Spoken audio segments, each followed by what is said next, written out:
బాసర శ్రీ జ్ఞాన సరస్వతి క్షేత్రం కోనేరులోని పరిసరాలను పరిశుభ్రంగా ఉంచేందుకు స్వచ్ఛందంగా గంగపుత్రులు ముందుకొచ్చారు. కోనేరులో పిచ్చి మొక్కలు పెరగడం, నాచుతో నీరు అపరిశుభ్రంగా మారడంతో అటుగా వెళ్లే భక్తులు ఇబ్బందులు ఎదుర్కొన్నారు.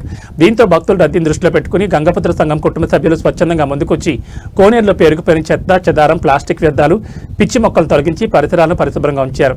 ఈ సందర్భంగా వారు మాట్లాడుతూ తమ పొట్టకుటి కోసం భక్తులను పడవల్లో తిప్పుతూ వారిచ్చే డబ్బులతో తమ కుటుంబ పోషణ జరిగేదని, ప్రస్తుతం ఇప్పుడు ఉపాధి లేకపోవడంతో జీవనోపాధి కష్టంగా మారిందన్నారు.